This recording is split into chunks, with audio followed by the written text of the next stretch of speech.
Hey y'all, welcome back. Um, Another quick video here to demonstrate some advanced searching in Bible Hub and, in my opinion, more importantly, Logos for you guys.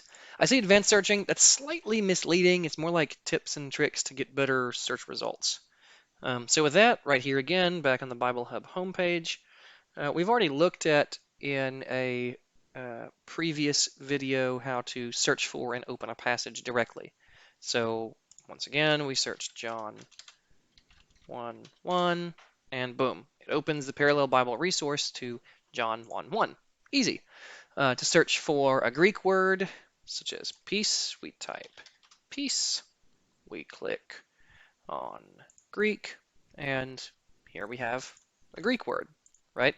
But what if you're searching for a specific verse and you don't remember where it's found or the full quote, right? I mean, that's usually what happens to pretty much all of us, right? You have part of the verse in your head, you want to bring up that reference, you want to go dig into it more. You know, maybe you've been praying and meditating on a certain passage and something comes to mind that reminds you of something else. So, for example, perhaps you recall that Genesis says something about Abraham being called a friend of God, right? But you don't remember where. You don't want to go through and read every single passage in Genesis that talks about Abraham. So we can go back to Bible Hub and just type friend of God.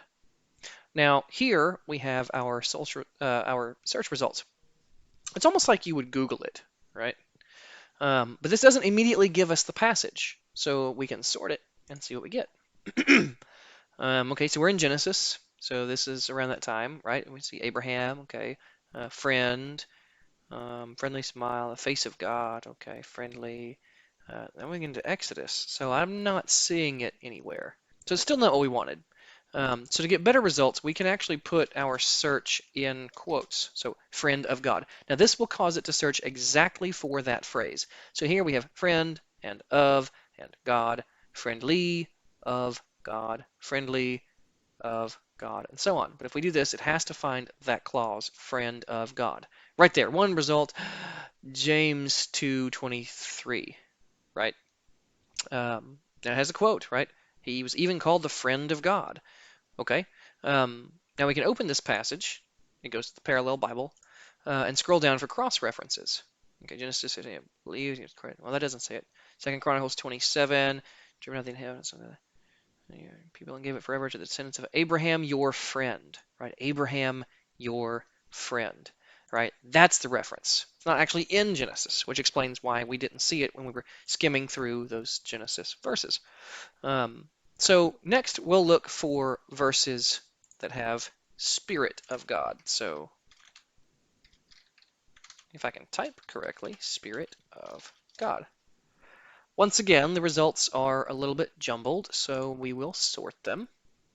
Okay. Notice the list starts at Genesis, but maybe you want only New Testament verses, right? So click New Testament. You click the NT tab, you get a list of verses only from the New Testament, but here's the irksome part. You cannot sort both by order and filter down to only the Old Testament or New Testament using these options. If you select sort, it will sort through the whole Bible again. That's kind of irritating. In order to get this to happen, we have to take it a step further. We have to search Spirit of God space NT. Now, since we've already clicked sort, now it's a sorted list giving us only a list of results from the New Testament, right? We could do the same thing with OT if we wanted only Old Testament. Additionally, including the name of a book with your search will include results from that book. Now, it'll be indicated as a priority, not exclusively. Now, so it does sort of give us a priority. We see John and First John here up at the top. It tends to prioritize those. We can sort once again and get First John here because obviously it's a later book, but it's not exclusive. So it gets us closer, right? It gets us closer, but not really perfect search results. So those are kind of the tips and tricks, if you will, for searching. Like I said, really it's just a matter of including the name of the book or including NT or OT, including the use of quotation marks to get something a little bit more specific, sorting, that sort of thing. Lastly, we have the Apocrypha, not including the pseudepigrapha and all, and you can search using the APOC tab. So we will remove this, search, and we're searching for apocryphal works. These can be done in here. Now, if we wanted to search through the pseudepigrapha and all that, we would have to go back to the library and search in here. Spirit of God. Now we're getting a whole library search, and that can be rather tedious.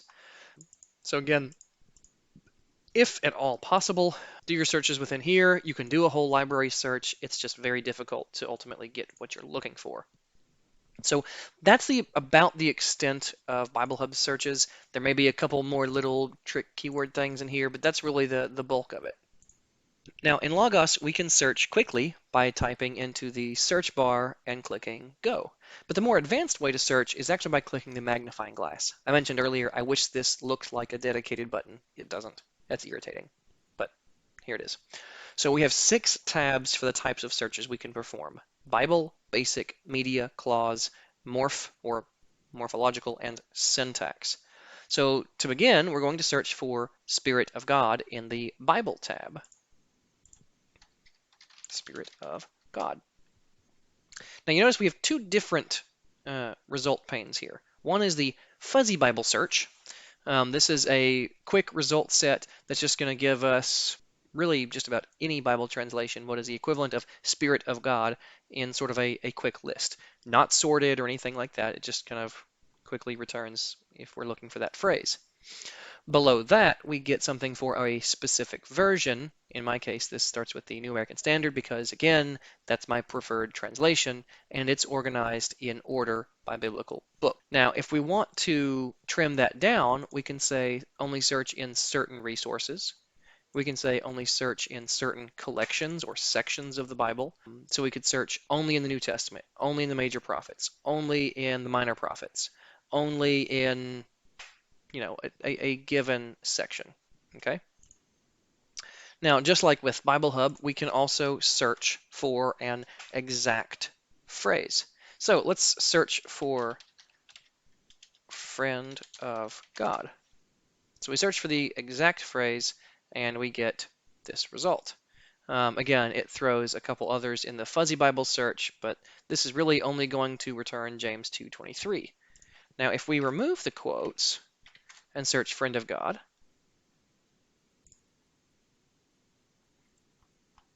and here we're going to see again James 2:23 because that matches pretty highly. But in this list we actually do get 2 Chronicles 20 verse 7. So again, this was the original passage that we were looking for references to because we thought it was Genesis, but it wasn't, and sometimes that happens. Again, we can narrow this down. If I wanted to search only the Old Testament, it would return these verses. If I wanted to search only the New Testament, it would return New Testament verses right here. So see we have James 2 and 4 once again. Now one thing here is if you click the charts button, and you can customize this, but it's going to show me a frequency of my search phrase. So I'm looking for the ESV, NASB 2020, NASB 95, NRSV, and TLV for the phrase friend of God. Now again, that's not an exact search, right? We would have to do this to get our exact results. Okay, so here all of them only have that exact phrase in the book of James and only each one once. So now if we search for Spirit of God, again, the exact phrase, click charts, give it a second to build us a chart. Here we go. So the exact phrase Spirit of God is found across these different versions. So in Matthew, now remember we're searching only in the New Testament here, right? So we're building a chart only for the New Testament. Okay, so the NASB 2020 has it in 1 Corinthians 5 times, whereas the TLV has it in 1 Corinthians 0 times. The NRSV 3 times, the ESV 4 times, and the NASB 95 the same 5 times. Now that's interesting. I may wonder why. Why does it do that? Let me go check these parallel translations. Let me run over to Tools and open my text comparison tool, and and look at it and see what the difference is. They've probably worded it differently. Maybe it's God's Spirit instead of Spirit of God, right? I'm not going to dig into all that now, but those are just some of the other neat little features that we can do. So next we have the basic search, right? And here's some search helps. I'm not really going to go much beyond this because this is really all the advice that I would have. You can search for a given tag, a given resource, or what have you. This is another way to access topical studies. So if you were searching for baptism, the first thing it's going to do is give you fact book results. So you can go to the ontological topic of baptism. You can go to the systematic theology of baptism and so on. Then it gives you your fuzzy Bible search. Then it gives you your top Bible. Then it will relate that topic to entries in books in your library. Okay, so documents, you can see I've got documents here. These are all teachings I've given in the past. I've been teaching through Galatians. We've had some foundations. We had a whole series on baptism. So of course it gives me the most results because I taught about the topic of baptism, those sorts of things. So again, articles that we can link to external topics and other resources, the bookstore, and so on. So that's the basic search. That's for pretty much anything that you want to search outside of just searching a passage of the Bible, and it'll bring those up too. But it's really for more than just searching for a Bible verse. The media search is probably what you already assumed it was. It's just going to search for media right now from Faith Life's website. The clause search, this is really where it's going to take more knowledge of Hebrew and Greek. I'm not going to really get deeply into that. These helps here are super useful.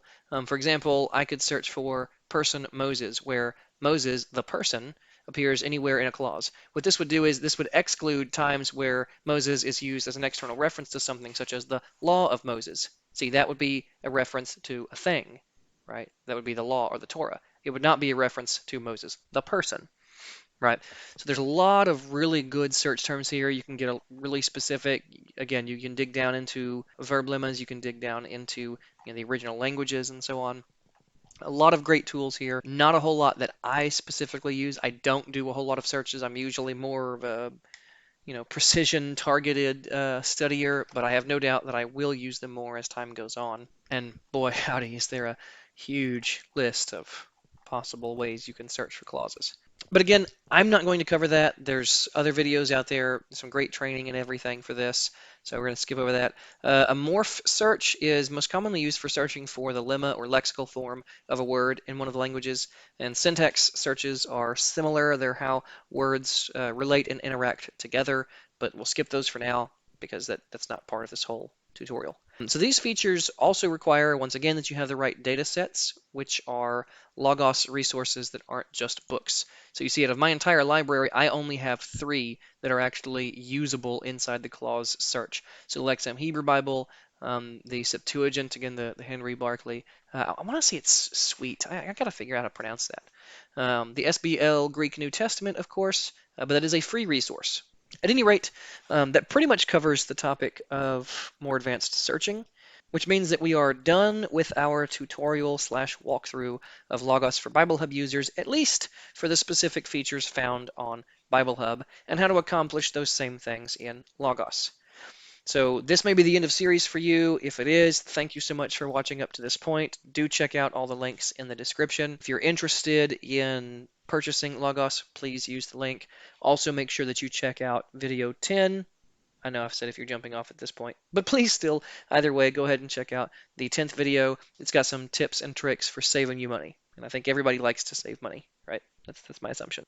At any rate, in the next video, we're going to go into some Logos-specific features. Again, that's why I said we're kind of leaving the Bible Hub portion. We're going strictly just into Logos to kind of explain, okay, well, now I know that Logos can do all the things that I was used to doing in Bible Hub, but is it really worth it? What else can it do? What else can it really give for me? So if this is where I leave you, then again, thank you for joining me up to this point. But please do come back and join us in the next video, and I will help you understand why Logos is, in my opinion, better than alternative options, other software suites, and Bible Hub. And again, I say this as someone who has used Bible Hub for years, and I have a great respect for what it is and what it does, but there are many things that it just doesn't do. Once again, thanks for joining us. Please do come back, and shalom.